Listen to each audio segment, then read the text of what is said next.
Students फरवरी और March month के जो एग्जाम है आइल्स के वो ऑलमोस्ट कंप्लीट हो चुके हैं। सिर्फ 30th मार्च वाला जो एग्जाम है वो अभी रहता, बाकी सारे एग्जाम जो हैं वो कंप्लीट हो चुके हैं। तो आने वाले एग्जाम में कैसा ट्रेंड रहेगा, क्या हो सकता है, किस प्रकार के क्वेश्चंस आपको देखने को मिलेंगे, इसका कुछ बेस होना चाहिए, उसके आधार पर ही हम ये चीज प्रेडिक्ट कर सकते हैं। तो इस वीडियो में हम इसी चीज के बारे में बात करेंगे कि आखिरकार जो 30th मार्च को एग्जाम होने वाला है, जो कि ओनली एकेडमिक वाला एग्जाम है, और उसके बाद जो अप्रैल मंथ में एग्जाम्स होने वाले हैं, स्पेशली जो पहले दो एग्जाम है 6 अप्रैल वाला और 13 अप्रैल वाला, इनका लेवल कैसा हो सकता है, इसके बारे में हम इस वीडियो में प्रॉपरली बात करने वाले हैं। देखो स्टूडेंट्स, मेरी बात को जरा गौर से सुनना। आइल्स हमेशा दो मंथ के पैटर्न को फॉलो करती है। मतलब फरवरी और मार्च मंथ में जिस प्रकार का पैटर्न चल रहा है, मे भी हो सकता है कि आने वाले जो अप्रैल मंथ है या उसके बाद जो एग्जाम होने वाले हैं उसमें वो चेंज हो सकता है। तो मैं आपको एक्यूरेट तरीके से बताने की कोशिश करूंगा कि आखिरकार आपको किस प्रकार से आपको प्रिपरेशन अपनी करनी चाहिए। तो आइए हम सबसे पहले रीडिंग से शुरुआत करते हैं। देखो स्टूडेंट्स, रीडिंग की अगर हम बात करें, फरवरी और मार्च मंथ के जितने भी एग्जाम हुए हैं उनमें जो सबसे कॉमन क्वेश्चन थे वो कौन से थे, आपके सामने स्क्रीन के ऊपर है। यहाँ पर अगर हम सबसे पहली टाइप की बात करें तो विच पैराग्राफ कंटेन्स वाले क्वेश्चन का नंबर काफी ज्यादा बड़ा है। उसके बाद अगर हम सेकंड टाइप की बात करें तो मल्टीपल चॉइस क्वेश्चन, और थर्ड नंबर पर जो मैचिंग आती है थर्ड सेक्शन में, उसका नंबर थोड़ा सा बढ़ा दिया गया है। तो मतलब 11 से लेकर टोटल 16 क्वेश्चन ऐसे क्वेश्चन हैं जो ये डिफिकल्ट टाइप वाले क्वेश्चंस थोड़े से बढ़ा दिए गए हैं। बाकी रेस्ट ऑफ द क्वेश्चंस की बात करें तो वो बिल्कुल ऐसे ही है, जैसे ट्रू फॉल्स है, ब्लैंक्स है, राइट और ओपिनियन और समरी है। ये मतलब टोटल अगर हम इनका टोटल करें तो 23 से लेके 27 तक ये टोटल क्वेश्चंस बनते हैं। लेकिन अगर हम उससे पहले बात करें स्टूडेंट, तो ऐसा ट्रेंड नहीं होता था। ये वाले जो क्वेश्चन टाइप मैं आपको स्क्रीन के ऊपर दिखा रहा हूं, जिसमें ये विच पैराग्राफ कंटेन्स वाले हैं, जो कि थोड़े डिफिकल्ट होते हैं, और यहाँ फिर मल्टीपल चॉइस हैं, ये इतने ज़्यादा क्वेश्चन नहीं आते थे। स्पेशली तौर पर अगर हम मल्टीपल चॉइस की बात करें तो उनका नंबर थोड़ा सा बड़ा है। पहले सिर्फ 3 ही मल्टीपल चॉइस क्वेश्चन आते होते थे, लेकिन अब उन्होंने इसका नंबर बढ़ा दिया है। मैचिंग के भी थोड़े से क्वेश्चंस ज़्यादा आने स्टार्ट हो गए हैं। तो अब देखो स्टूडेंट्स, अब उन्होंने क्वेश्चंस बढ़ा दिए हैं, कौन सा नंबर बढ़ा दिए, तो उसी हिसाब से ही आपको अपनी प्रिपरेशन जो है वो करनी पड़ेगी, उसी हिसाब से ही आपको आगे का सोचना पड़ेगा। तो सबसे पहले मैं बताना चाहूंगा, ये जो मोस्ट इंपॉर्टेंट क्वेश्चन रहेंगे आने वाले जो 30th मार्च का एग्जाम है या 6-13 अप्रैल का एग्जाम है, अगर आप लोग चाहते हैं कि गारंटेड आपको 6 to 7 बैंड आप लोग सिक्योर करना चाहते हैं, तो आपको ये 4 टाइप जो यहाँ पे मैंने लिखी हुई है ना, इनके ऊपर बहुत ज्यादा ध्यान देना पड़ेगा। सबसे पहले तो विच पैराग्राफ कंटेन्स वाले क्वेश्चन तो आने की प्रोबेबिलिटी हमेशा ही रहेगी। आप ध्यान से देखिए स्टूडेंट्स, आप पिछले 2 मंथ का डेटा उठा के देख लीजिए। ये लिस्ट ऑफ हेडिंग वाले क्वेश्चंस जो हैं वो इन दोनों मंथ्स में इतना ज़्यादा नहीं आए हैं, लेकिन अप्रैल मंथ से सिचुएशन चेंज होने वाली है। तो जिनका एग्जाम अप्रैल मंथ में है वो इसके ऊपर जरूर फोकस करें। बाकी जिनका एग्जाम 30th अप्रैल का है वो विच पैराग्राफ कंटेन्स वाले क्वेश्चंस के ऊपर ज़्यादा फोकस करें। उसके बाद मल्टीपल चॉइस और बॉक्स वाली ब्लैंक्स को भी थोड़ा सा ज़्यादा फोकस करना स्टार्ट कर दें।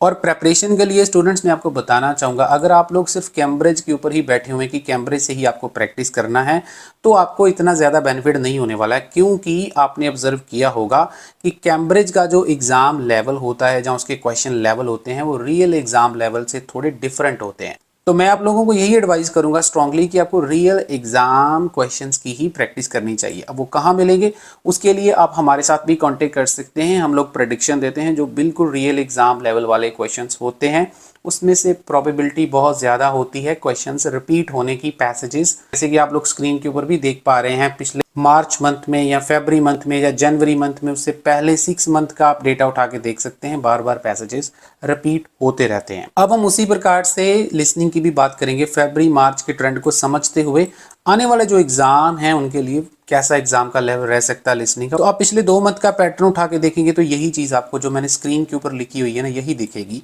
पहले वाला सेक्शन तो इजी ही रहा है, उसमें कोई मुश्किल नहीं आई है, लेकिन जो मैप की अगर हम बात करें तो मैप इतने ज्यादा नहीं आए हैं। पिछले दोनों मंथ में बहुत कम मैप आपको देखने को मिले हैं।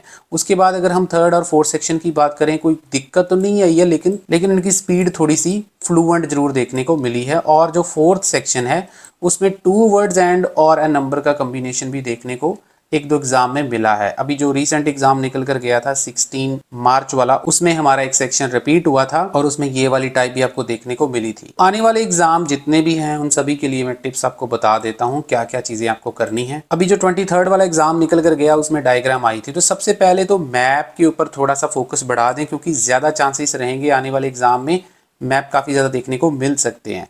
मैप के लिए एक तो स्पेशल वोकैबुलरी होती है और दूसरा डायरेक्शन के ऊपर ही मैप होते हैं। जैसे अगर आपको नॉर्मल सी वोकैबुलरी आती है और आप लोग सोच रहे हैं कि आप मैप को कर लेंगे एग्जाम में जाके, तो ऐसा नहीं होने वाला है।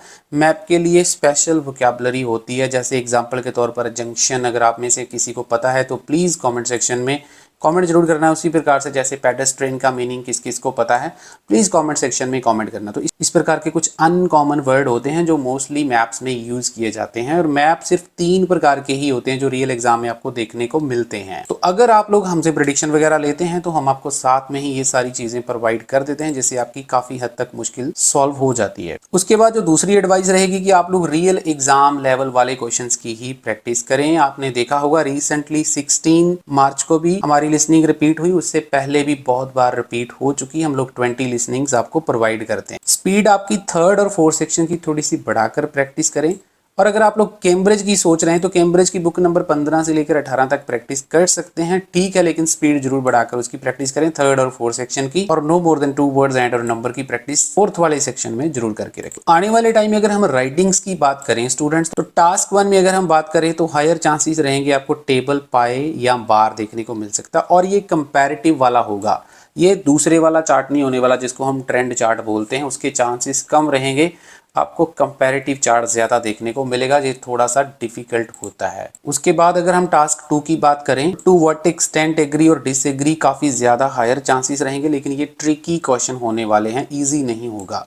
इसमें से कुछ क्वेश्चन तो ऐसे होंगे जिसको आपको लग रहा होगा कि आपको पार्शियल एग्री करना चाहिए, लेकिन आपको फुली एग्री करना था या फुली डिसएग्री करना था। या फिर कुछ क्वेश्चन ऐसे भी हो सकते हैं जिसमें आपको ये लग सकता है कि आपको फुली एग्री करना चाहिए, लेकिन उसमें आपको पार्शियल एग्री या पार्शियल डिसएग्री करना चाहिए था। और जो मेन आपके एरियाज रहेंगे उसमें आपका environment, family, art and media और टेक्नोलॉजी ही रहने वाला है।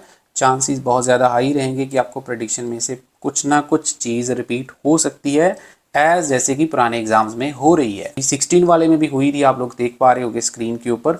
सेम टू सेम जो हम सैंपल आंसर भी आपको प्रोवाइड करते हैं क्वेश्चन में देखने को मिला था, उससे पहले वाले एग्जाम में भी बहुत बारी रिपीट हो चुकी है। तो देखो स्टूडेंट्स, आपको भी समय के हिसाब से चलना पड़ेगा। अगर समय चेंज हो गया है तो आपको अपने आप को चेंज करना पड़ेगा। तो आपको ये जो नंबर दिख रहा है स्क्रीन के ऊपर, इस नंबर के ऊपर आप हमारे साथ कांटेक्ट कर सकते हैं, व्हाट्सएप कर सकते हैं। इसके चार्जेस 500 रुपीज रहेंगे। इसमें आपको चारों के चारों मॉड्यूल्स मिल जाएंगे। अगर मैं एकेडमिक वालों की बात करूं तो आपको 30 रीडिंग्स मिलेंगी, 20 लिसनिंग के टेस्ट मिल जाएंगे, 25 राइटिंग मिल जाएंगी विद सैंपल आंसर्स, और 30 क्यू कार्ड जिसमें part 1, part 2, part 3 with sample answers मिलेंगे। ये हमारा डिफरेंट पीडीएफ है, मक्कड़ वाला पीडीएफ हम नहीं यूज करते हैं। देखो स्टूडेंट, अगर आप मक्कड़ वाला पीडीएफ यूज करेंगे तो उसमें आपको 88 क्यू कार्ड मिलेंगे, लेकिन हमारा जो पीडीएफ है उसमें हम लिमिटेड सा कंटेंट आपको देने जा रहे हैं, वही आपको पढ़ना। अगर आप इंडिया से बाहर से मेरी वीडियो देखते हैं तो आप हमारी एप्लीकेशन सतनाम सर आइल्स को एंड्रॉयड वर्जन अगर आप यूज करते हैं तो प्ले स्टोर से डाउनलोड कर सकते हैं। एप्पल वाले जो है माई इंस्टीट्यूट को डाउनलोड करके ये वाला कोड आप फिल कर सकते हैं और वहां से जाकर भी आप उसको बाय कर सकते हैं। तो स्टूडेंट्स, अगर आपको हमारा कंटेंट अच्छा लगता है तो लाइक देना, चैनल को सब्सक्राइब कर लेना। Thank you so much.